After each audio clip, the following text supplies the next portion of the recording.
bastante atenção aqui na palavra.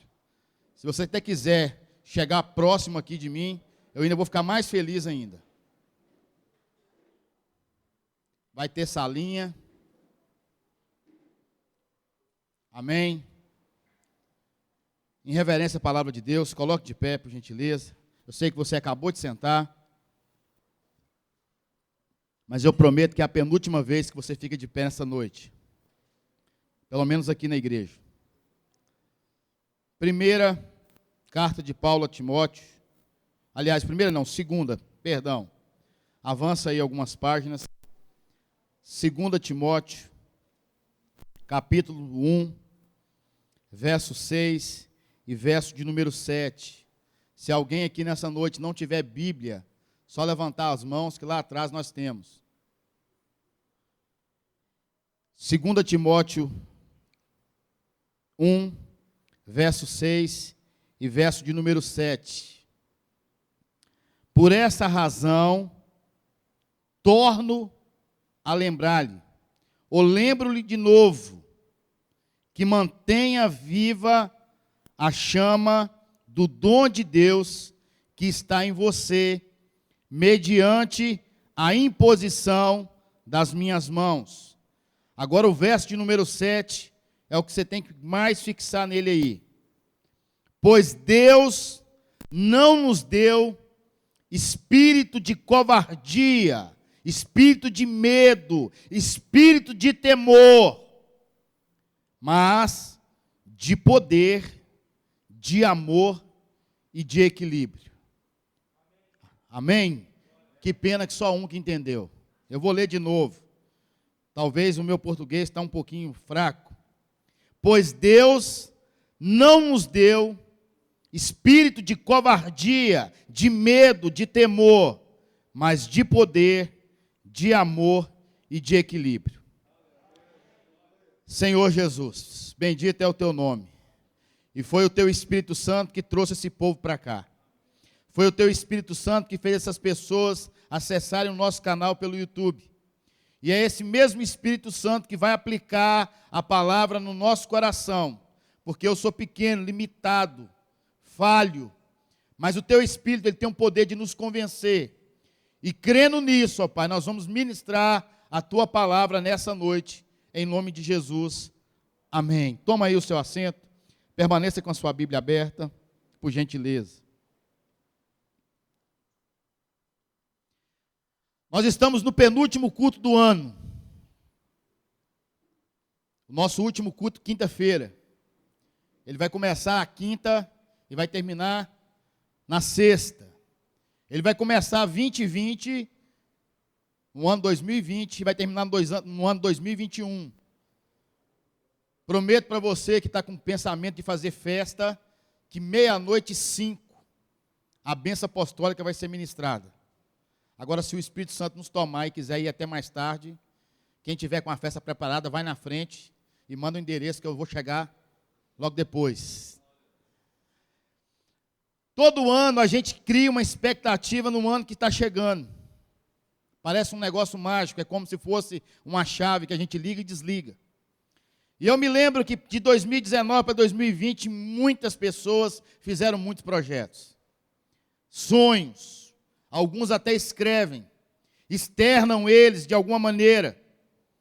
Pessoas, elas planejaram, programaram, arquitetaram, mas infelizmente o ano de 2020 surpreendeu todo mundo.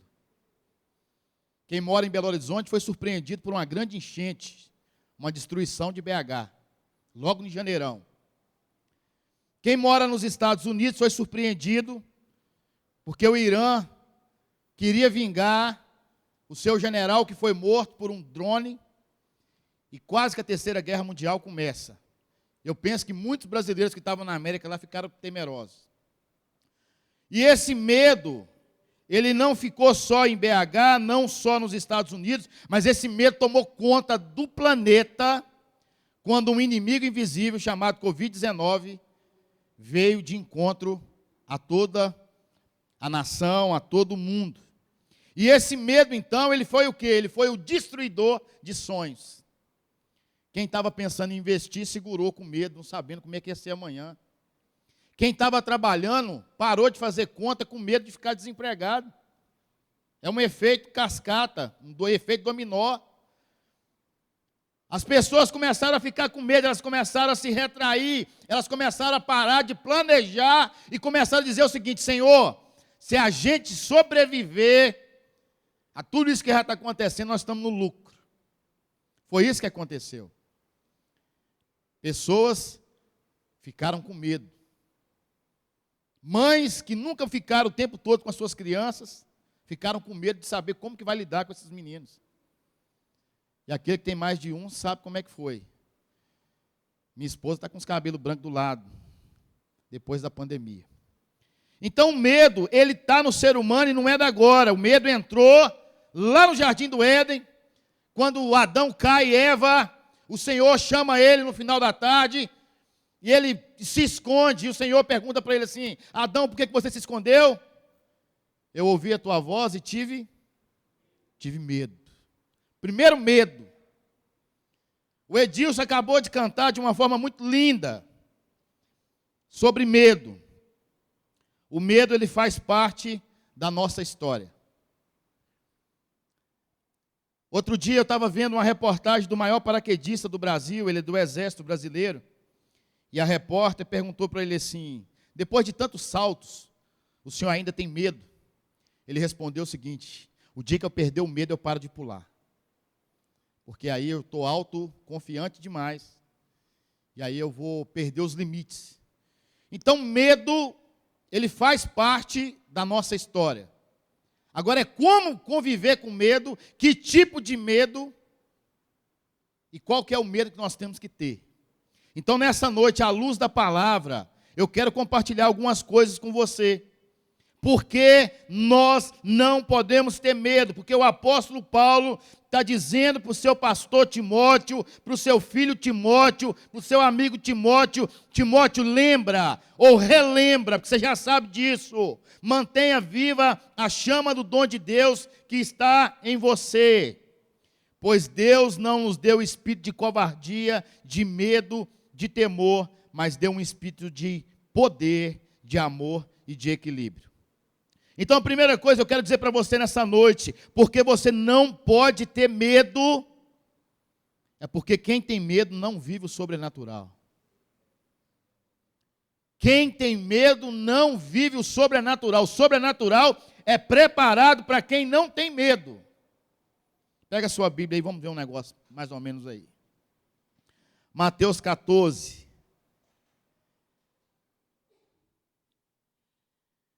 Verso 25.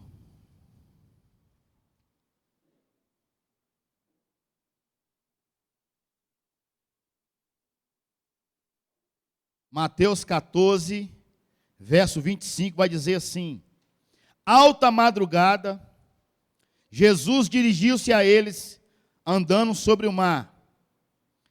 Quando o viram andando sobre o mar, ficaram aterrorizados e disseram: é um fantasma. E gritaram de medo.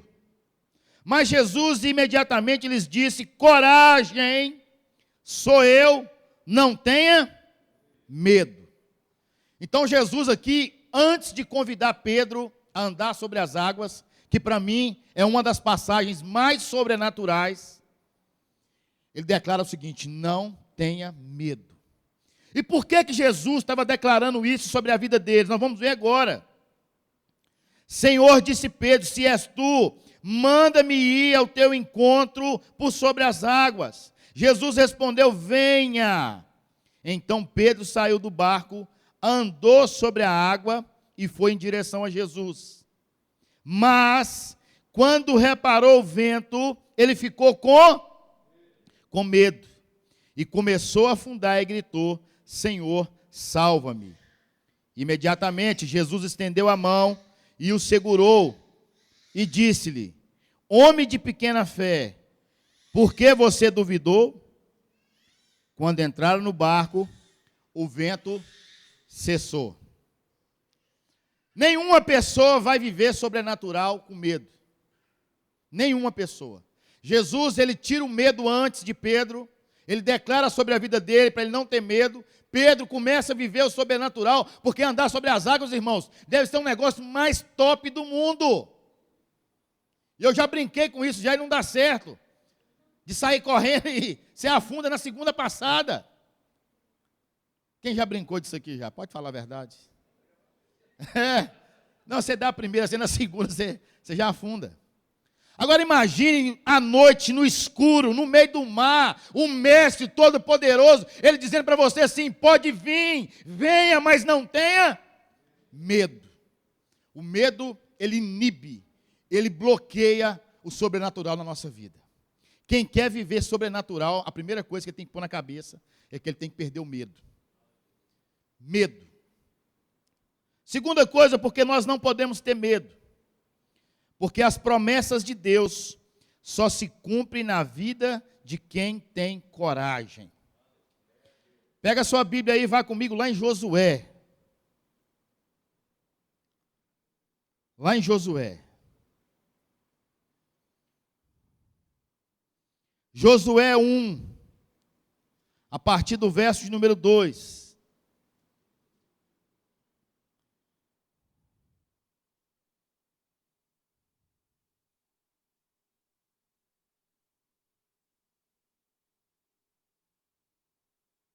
Josué 1, verso 2 vai dizer assim: meu servo Moisés está morto.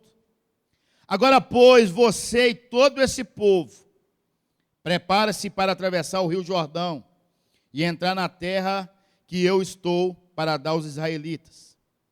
Como prometi a Moisés, todo lugar onde puserem os pés, eu darei a vocês. Seu território se estenderá do deserto do Líbano e do grande rio Eufrates, toda a terra dos hititas até o mar grande no oeste.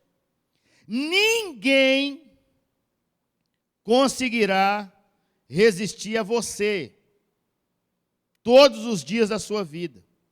Assim como estive com Moisés, estarei com você. Nunca, nunca o deixarei, nunca o abandonarei.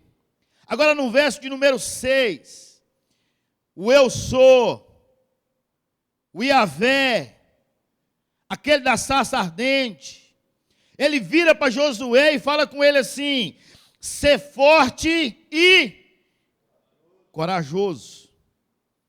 Segura aí. Quem já estudou sobre a vida de Josué aí? Josué era macho, era valente, era o cara que ficava na frente da batalha. Houve uma peleja de Israel, antes disso aqui, com os amalequitas. Josué, ele exterminou aquele povo. Josué foi um dos dois que viu a terra, viu o gigante, viu cerca, viu o muro e falou o seguinte: tem tudo isso aí, mas se Deus estiver comigo, ou estiver com nós vamos tomar posse daquela terra. Agora, por que Deus aqui está liberando uma palavra de coragem sobre Josué? Nós vamos chegar lá, vamos continuar lendo. O texto diz assim: ser forte e muito corajoso, porque você conduzirá este povo para herdar a terra que prometi sob juramento aos teus antepassados. Agora no verso 7, Deus vai enfatizar, e quando Deus fala uma coisa mais de 2 vezes com a pessoa, é porque o negócio está tenso. Ele diz assim: somente seja forte, agora colocou muito, e muito corajoso, tendo cuidado de obedecer toda a lei que o meu servo Moisés lhe ordenou. Não se desvie dela nem para a direita nem para a esquerda, para que você seja bem-sucedido por onde quer que andar. Agora no verso 9, o Senhor de novo vai dizer para ele: não fui eu que lhe ordenei, de novo, ser forte e corajoso. Não se apavore, nem se desanime, pois o Senhor, seu Deus, estará com você por onde quer que você andar. Por que que Deus fala para um grande guerreiro, para um homem de coragem, para um homem que caía para dentro da enchente, para ele ser forte e corajoso. Sabe qual era o desafio de Josué aqui? O desafio de Josué aqui é estar em evidência. Agora Moisés não tem mais, agora ele é o cara. Ele é o cara que vai receber de Deus e vai entregar para o povo. Ele é o cara que vai ser o instrumento de Deus para poder fazer sinais e maravilhas. E tudo que é novo na nossa vida nos traz medo. Promoção nos traz medo. Eu conheço pessoas que preferem ser mandado do que mandar. Tem pessoas, Sheila, que elas não querem um cargo, uma função na igreja, com medo de não dar conta, com medo de não desenvolver, com medo de não conseguir. O medo de Josué era o seguinte: o meu chefe, o meu líder, o meu pai espiritual está morto, quem tem que dar conta agora sou eu. E é por isso que Deus está falando comigo e com você: ser forte e corajoso, porque eu sou contigo. Quem aqui falaria em março ou abril que a gente ia dar conta? Qual de nós falaria: manda vir que nós vamos dar conta? Não, nós atravessamos o Jordão do Covid na dependência total de Deus. E louvado seja Ele, que muitos chegaram perto de mim e falaram comigo: ser forte e corajoso, porque eu sou contigo. Porque se eu não ouvisse isso, talvez não tinha dado certo. Então Deus está nos chamando a não ter um espírito de temor, um espírito de medo, mas um espírito de poder. O outro motivo porque eu não posso ter medo é porque quem tem medo é envergonhado. Pega a sua Bíblia aí e vai comigo em Marcos 4.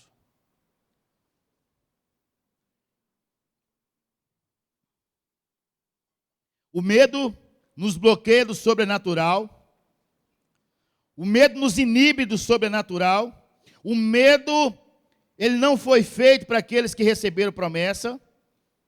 E o medo nos faz ser envergonhados. Marcos 4, verso 35. Naquele dia, ao anoitecer, disse ele aos seus discípulos: vamos atravessar para o outro lado. Quem foi que disse? Jesus. Deixando a multidão, eles o levaram no barco, assim como estava. Outros barcos também o acompanhavam. Levantou-se um forte vendaval, e as ondas se lançaram sobre o barco, de forma que esse foi se enchendo de água. Jesus estava na polpa, dormindo com a cabeça sobre um travesseiro. Os discípulos acordaram e chamaram: mestre, não te importa que morramos? Ele se levantou, repreendeu o vento e disse ao mar: aquieta-te, acalma-te. O vento se aquietou e se fez grande bonança. Então perguntaram aos seus discípulos: por que vocês estão com medo? Por que não tem fé? O escritor aqui, ele pegou leve. Eu fico imaginando Jesus falando assim: por que vocês são tudo medrosos? Por que vocês são um bando de medrosos? Quem é que estava no barco? Jesus, sim ou não? Barco que tem Jesus, ele pode balançar. O nosso barco balançou esse ano. Barco que tem Jesus, ele enche de água. O nosso barco encheu de água esse ano. Mas uma coisa você tem que entender: barco que tem Jesus nunca vai afundar. Aleluia! Nunca vai afundar. E ainda que afunde, ele faz submergir novamente. Ele deixou Lázaro morrer só por um motivo: para a honra e glória do Pai. Para a honra e glória do Pai. Quem é medroso é envergonhado. Vou contar um testemunho para vocês aqui. Eu fui naquele parque aquático lá em Arraial da Ajuda em 2005, 15 anos atrás. Eu estava 15 anos mais novo. A tendência é que quanto mais velho, mais medroso você fica, mas no meu caso está diferente. Lá tem uma tirolesa grandona. A Andréia foi na tirolesa, eu não fui por medo. Lá tinha um escorregador que ele é assim, ó. Eu cheguei na ponta dele e não desci por medo. E quando A Andréia desceu no escorregador e desceu na tirolesa. Tinha um grupo de amigos, eles começaram a rir de mim. Sua mulher é mais macha do que eu sei. E eu tive que aguentar aquilo o resto da viagem. E aí, quando eu vim embora, me bateu um arrependimento muito grande. Eu falei, Deus, por que eu tive esse medo? E aí, esse ano, a situação ia acontecer de novo. Só que a tirolesa era mais alta. E aí, quando a Maria Amélia, nossa amiga, que já é uma senhora avó, ela desceu na tirolesa, eu falei, agora estreitou o negócio. Falei, a Maria Amélia foi a primeira, podia ter sido a Andréia. Que eu ia falar, não, vou ficar com a Maria Amélia, mais o Janildo aqui, porque... Mas a Maria Amélia desceu. E quando ela desceu lá na ponta da tirolesa, que ela é muito longa, lá no Parque do China, bem alta e longa, ela bateu um rádio. Pastor, vem na fé, que é uma coisa maravilhosa. A Andréia pegou e foi. Falei, agora eu tenho que ir. Irmãos, eu entrei naquela cadeirinha, naquele negócio, sem ver. Quando eu assustei, eu já estava chegando lá. E detalhe, tem que ir com as pernas esticadas para ela ir assim, não virar. Eu peguei, mexi com a perna, na metade do trajeto, ela virou comigo, eu falei, agora eu vou morrer. Mas graças ao bom Deus, ninguém pode falar que eu sou medroso. Você pode dar um glória a Deus aí? Aleluia. Então o medo, ele nos envergonha, ele nos causa vergonha. Nós temos que tirar isso de nós. Nós temos que tirar esse medo. Porque o medo, ele não deixa a gente viver o sobrenatural. O medo não deixa a gente herdar as promessas. E o medo, ele pode nos envergonhar. Jesus falou assim, bando de medrosos. Será que vocês não têm fé? Jesus estava descansando na popa do barco, dormindo. O sono da tranquilidade. Deixa eu te falar um negócio aqui. O meu barco, o seu barco vai sacudir. O meu barco e o seu barco vai entrar água. Isso é uma promessa de Jesus. No mundo tereis aflição. Mas tem de bom ânimo. Tenha fé, tenha coragem. Porque eu venci o mundo. Sabe o que 2020 me causou? Fortalecimento. Eu sei o que é passar por uma pandemia. É isso que você tem que pôr na sua cabeça e tirar isso de lição. E preparar o seu coração. Porque depois que Deus falou isso com Josué, ele entrou na terra prometida. Glória a Deus. Agora, tem um tipo de medo que eu e você precisamos ter. Pega a sua Bíblia aí. Vá comigo em Mateus 10, 28. É aquele medo que o paraquedista falou. Se eu parar de ter medo, eu paro de pular. Se chama o medo da dependência. Não é o medo do pavor, não é o medo da falta de fé, não é o medo da incerteza. Mateus 10, 28 vai dizer assim: não tenham medo dos que matam o corpo, mas não podem matar a alma. Antes, tenham medo daquele que pode destruir tanto a alma como o corpo no inferno. Está falando de quem aí? De quem? Do nosso Deus. O diabo não pode destruir sua alma, não. O diabo pode ser o instrumento para te levar para o inferno, sua alma para o inferno. Destruir a alma e destruir o inferno é só Deus.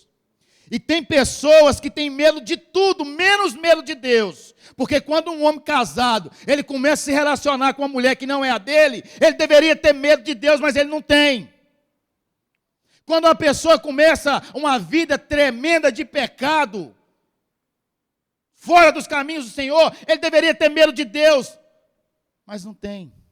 Foi o que Ananias e Safira fez diante de Pedro e dos discípulos. Eles mentiram, eles não tiveram temor, e o texto diz que eles caíram mortos, fulminados, diante daquela situação.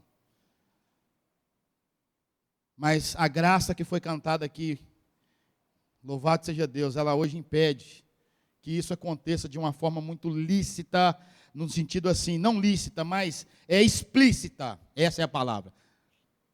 Deus hoje não fulmina ninguém pelo pecado. Porque se fulminasse, tinha pouquinho crente hoje. Tinha pouquinho pastor. Tinha pouquinho obreiro. Tinha pouquinho gente fazendo a obra. Só que o porém é que essa falta de medo, de temor, tem feito pessoas não morrer fisicamente, mas estão mortas espiritualmente. E estando mortas espiritualmente, a eternidade delas será queimando no fogo do inferno. Então aqui em Mateus, o autor está nos convidando a temer ao nosso Deus. Tenha medo desse Deus. Você que vai viajar, eu quero te lembrar duas coisas. Sobretudo que vai para o litoral, para o lugar que tem bagunça. Duas testemunhas estarão lá. A primeira respondeu para Deus assim: eu venho de passear e de rodear a terra. Se você não lembra do episódio, eu vou te contar. Satanás conversando com Deus, lá no livro de Jó. Então, ele está lá. Lá onde você vai, ele está lá. Não ele. Ele tem os enviados dele. E tem uma outra testemunha também. Se chama o Eterno. A Bíblia diz que os olhos do Senhor estão em todos os lugares. No mais profundo abismo, na mais alta montanha, no mais deserto dos lugares. Então tenha medo, tenha temor naquilo que você vai fazer, que pode ser uma viagem, a viagem da queda, a viagem do retrocesso, a viagem sem volta. Não tenha medo do mundo, não tenha medo do desemprego, não tenha medo de perder alguma coisa, tenha medo de não servir mais a Deus. Salmo 34, verso 4 vai dizer assim: buscai o Senhor e Ele me respondeu, livrou-me de todos os meus temores. Isaías 41, 10, por isso não tema, pois eu estou com você, não tenha medo, pois eu sou Deus, eu fortalecerei, o ajudarei e eu segurarei com a minha mão direita vitoriosa. Salmo 53, verso 3, mas eu, quando estiver com medo, confiarei em ti. Salmos 112, versos 6 e 7. O justo jamais será abalado, para sempre se lembrarão dele. Não temerá más notícias. Seu coração está firme, confiante no Senhor. Não tenha medo. Mulher que está aqui com medo de engravidar por causa da pandemia. 4 aqui na igreja engravidaram. 4. Não sabiam na pandemia. Engravidaram. E os meninos já nasceram, já estão uma benção. Graças a Deus. Quem está com vontade de fazer um investimento, ore a Deus. Isso aí é com pandemia ou sem pandemia. Deus colocou paz no seu coração, faça. A previsão é que a crise, o recesso vai acontecer. Deixa eu te dizer um negócio. O Deus que você serve, Ele faz brotar água na rocha, Ele faz cair pão do céu, e Ele manda até passarinho para a gente comer.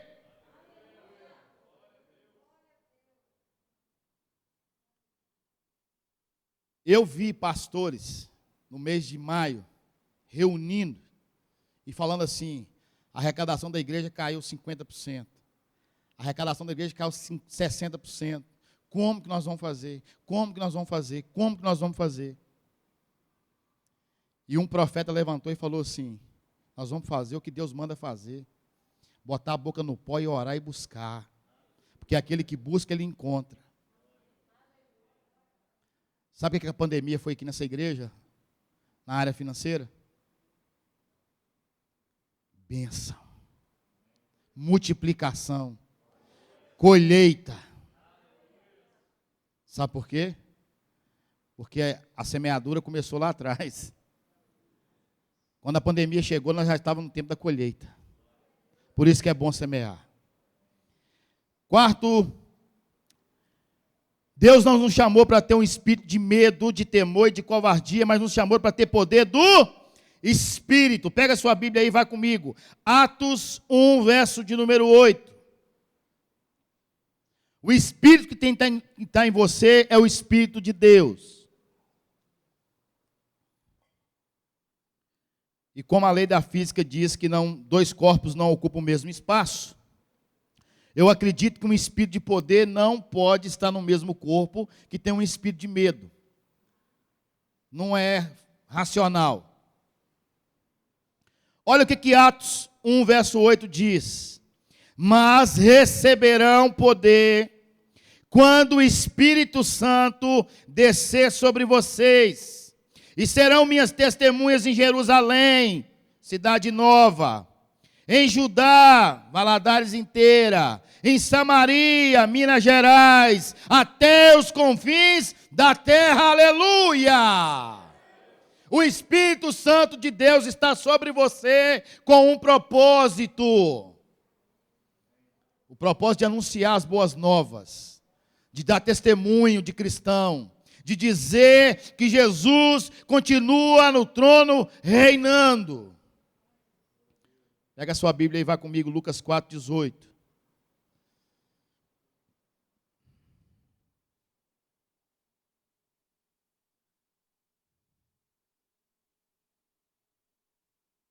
Você precisa entender porque o Espírito Santo habita em você.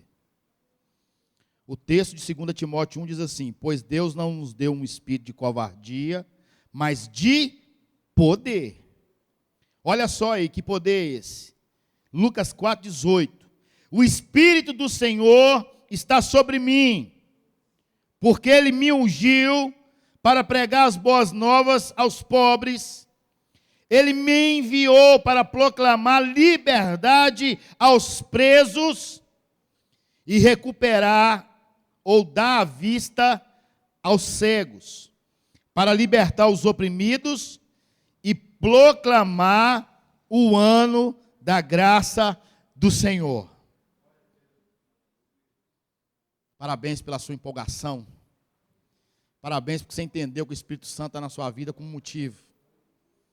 O Espírito Santo está em você não só para você falar em línguas estranhas, ou para ter visões, ou para ter revelações. Você foi ungido. E quando falo ungido aqui, não é só o pastor, o obreiro, não. Quem recebe o Espírito Santo é como se estivesse recebendo uma unção. E essa unção é para pregar a palavra, é para liberar uma palavra de bênção, é para dizer para o seu vizinho assim: olha, levanta a cabeça que vai dar certo.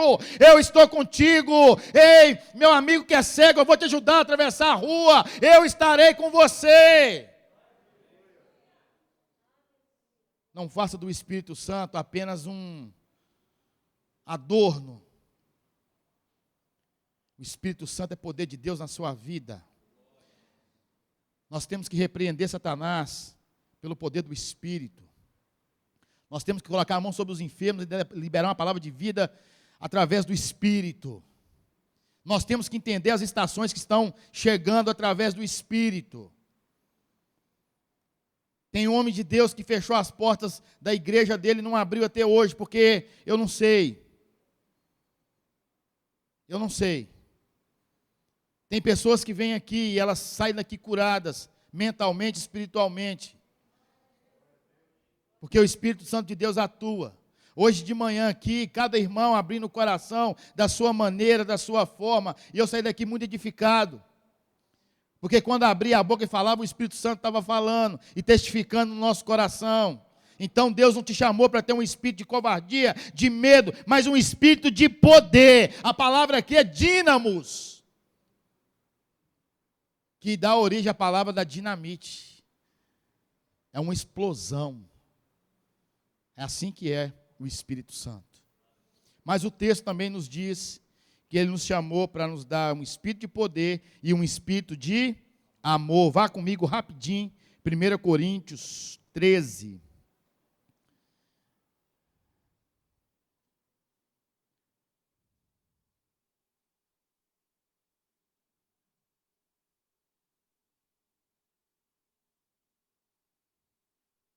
1 Coríntios 13, verso 1 vai dizer assim: ainda que eu fale a língua dos homens e dos anjos, se não tiver amor,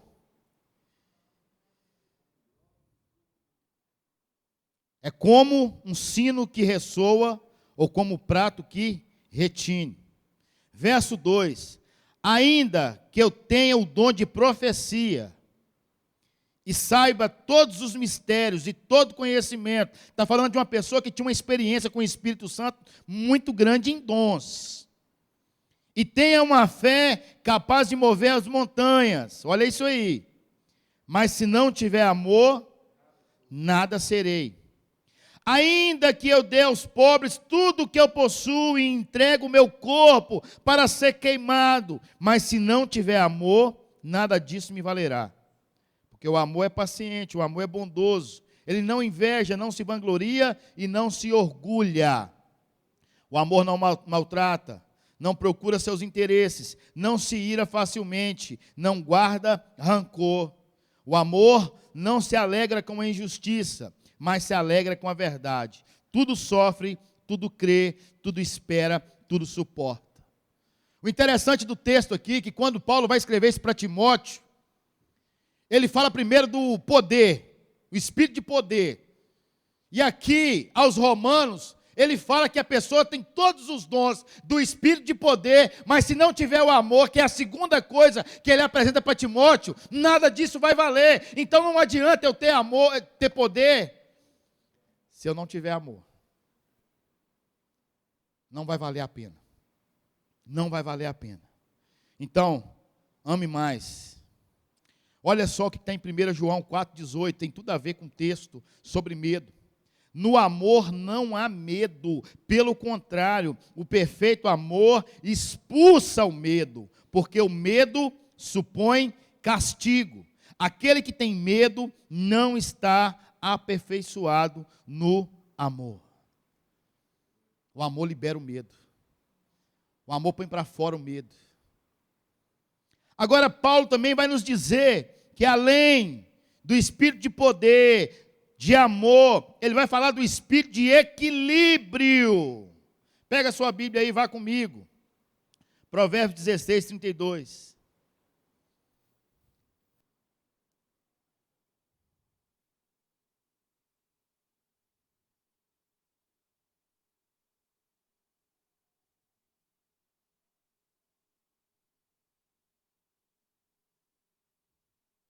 Espírito de equilíbrio. Diz assim Provérbios 16, 32. Obrigado, Santa. Melhor é o longânimo do que o valente, e o que governa o seu espírito do que aquele que toma uma cidade. 2 de Pedro 1, você não precisa de abrir não, eu vou ler.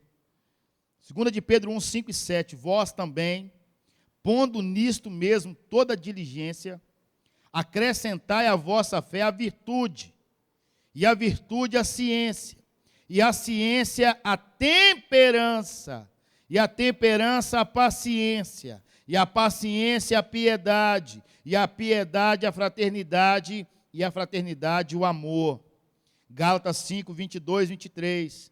Mas o fruto do Espírito é amor, gozo, paz, longanimidade, benignidade, fé, mansidão, temperança.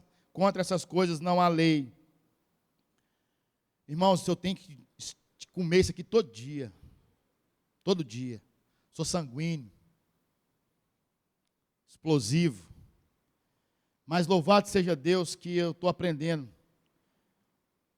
Sheila, eu já ouvi tanta coisa de gente, tanta humilhação, que se fosse 10 anos atrás, eu não digo porrada, porque eu nunca fui de bater agressivo assim fisicamente. Mas com certeza, eu ia ferir a pessoa com palavras. Eu ia machucar ela. Isso aqui é muito difícil a gente viver isso aqui. Sobretudo quem é sanguíneo. Mas a gente trabalha isso na nossa vida. Tem hora que você conta de 1 até 10. Eu já estou até nos 300 já, tem hora. Você vai contando de 1 até 300. Tem hora que você finge de bobo. Não, você não falou isso comigo, não. É outra coisa que você está querendo falar. O espírito de equilíbrio, Ele tem que ser na nossa vida algo assim muito forte e muito real, porque tem gente que é perfeito para fazer as coisas, mas ele faz machucando os outros. Ele faz machucando os outros. Então Deus está dizendo assim, olha, tira de você o medo, o espírito da covardia, coloca o espírito de poder, o espírito de amor, mas um espírito de equilíbrio, uma pessoa equilibrada, que não dá pitizinho, que não pede carta para sair da igreja por qualquer coisa, que não fala que vai abandonar o ministério, que está com raivinha do pastor. A pessoa tem que ser equilibrada. Tem que ser equilibrada. E o que mais nós temos hoje são crentes imaturos, desequilibrados. Infelizmente. E Paulo está lembrando a Timóteo, Timóteo, abandona o espírito do medo, da covardia.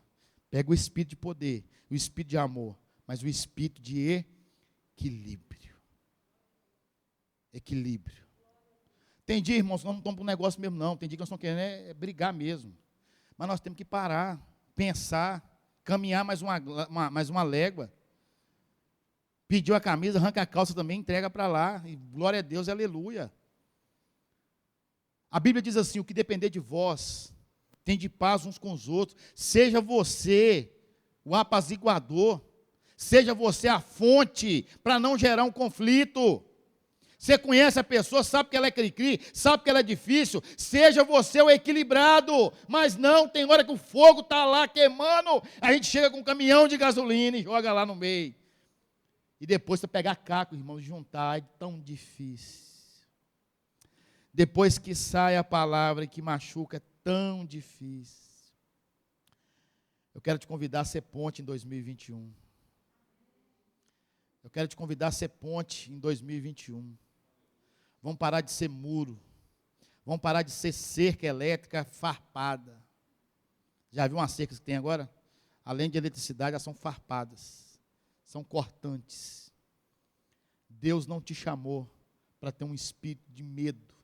Deus te chamou para ter um espírito de poder, de amor e de equilíbrio.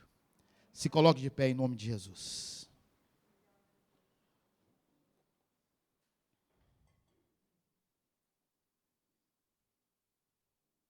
(2020) está terminando. Daqui a poucos dias, 2020, vai ser história, vai ser passado. Você vai pegar aquela folhinha na sua casa e vai rasgar. 2021 vai começar daqui a pouco. Para mim já começou.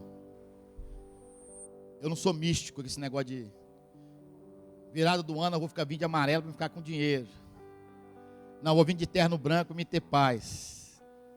Ah não, eu vou vestir igual a Lota ali hoje, com um belo vestido verde. Esperança, virada do ano. Irmãos, o negócio é hoje. O negócio é agora. Talvez não dá tempo. Talvez não dá tempo. Sexta-feira, eu e minha esposa tivemos o desprazer de sepultar um amigo dela que trabalhou com ela 28 anos. Foi fazer uma cirurgia. Estava lá a mãe do lado do caixão, gemendo. Estava o filhinho de 8 anos lá fora, sem entender muito o que está acontecendo. A criança de 8 anos, ela não tem noção do que é perder um pai. Esse jovem, ele tinha planos. Ele estava sonhando. Muito novo. Quando eu tinha 20, eu achava que 28 era velho. Hoje eu tenho 41, eu acho que 50 está adolescente. Amém ou não? Escutei um amém aí. Tem gente com a máscara, eu sei que você tem mais de 40. Você é filho? Quem é filho aqui? Quem é filho de Deus aqui? Feche os seus olhos. Eu sou filho de Deus.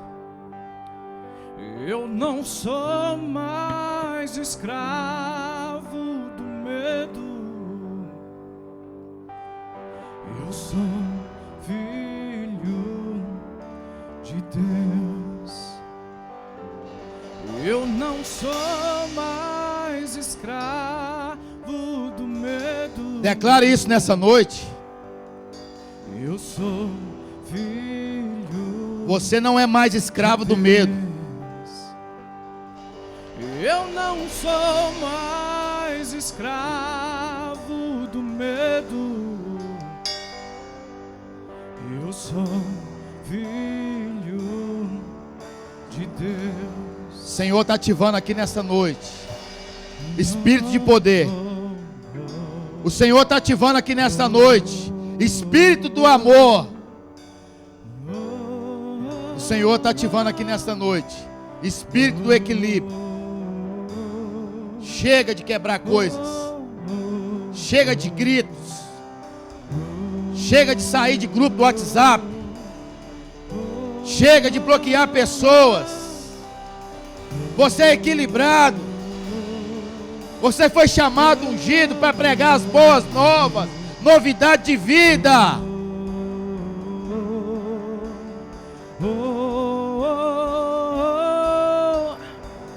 Abriu o mar para eu passar por ele. Você chegou até aqui. Perfeito amor que me alcançou. Oh Deus, obrigado, Jesus. Me resgatou e agora eu posso cantar. Eu sou filho de Deus. Se você é filho de Deus, levante suas mãos assim, ó. Abriu o mar para eu passar por ele. Sim. Perfeito amor que me alcançou. Oh glória! Me resgatou e agora eu posso cantar. Eu sou filho de Deus. Eu sou filho de Deus. Eu sou filho de Deus. Aleluia.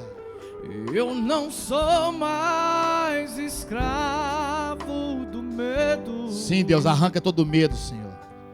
Eu sou Medo do desemprego, filho medo da falência, de Deus. medo do divórcio, medo de enfermidade, Eu não sou mais medo do coronavírus, escravo do medo. medo da sua volta, Senhor. Eu sou filho de Deus. Eu não sou mais escravo do medo. Sim, Deus. Eu sou filho de Deus. Você pode aplaudir o Senhor e dar glória. Glória a Deus.